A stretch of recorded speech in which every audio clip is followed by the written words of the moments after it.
சபையுரையாளர் அதிகாரம் 11. ஞானமுள்ளவரின் செயல்கள். உன் பணத்தை வைத்து துணிந்து கடல் வாணிபம் செய். ஒரு நாள் அது வட்டியோடு திரும்பி வரும். உன் பணத்தை பிரித்து 7-8 இடங்களில் முதலாக வை. ஏனெனில் எங்கு எவ்வகையான இடர் நேரிடும் என்பதை நீ அறிய இயலாது.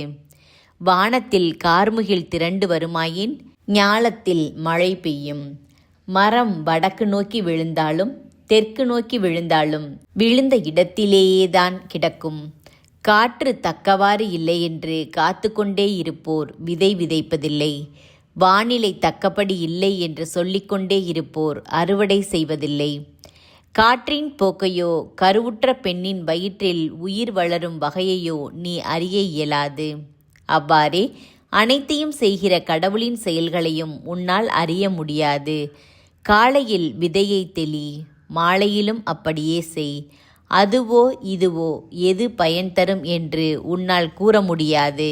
ஒருவேளை இரண்டுமே நல் விளைச்சலை தரலாம். ஒளி மகிழ்ச்சியூட்டும். கதிரவனைக் கண்டு கண்கள் களிக்கும். மனிதன் எத்தனை ஆண்டுகள் வாழ்ந்தாலும் அவன் தன் வாழ்நாள் எல்லாம் மகிழ்ச்சியுடன் இருக்கட்டும். இருள் சூழ்ந்த நாள்கள் பல இருக்கும் என்பதையும் அவன் மறக்கலாகாது. அதற்கு பின் வருவதெல்லாம் வீணே. இளையோருக்கு அறிவுரை. இளையோரே, இளமை பருவ மகிழ்ச்சியோடு இருப்பதற்கே. இளமையின் நாள்களில் உள்ள களிப்புடன் இருங்கள். மனம் விரும்புவதை செய்யுங்கள். கண்களின் நாட்டத்தை நிறைவேற்றுங்கள். ஆனால் நீங்கள் செய்கிற ஒவ்வொரு செயலுக்கும் உரிய தீர்ப்பை கடவுள் வழங்குவார் என்பதை மறவாதீர்கள். மனக்கவலையை ஒழியுங்கள். உடலுக்கு ஊறு வராதபடி காத்து கொள்ளுங்கள். குழந்தை பருவமும் இளமையும் மறையக்கூடியவையே.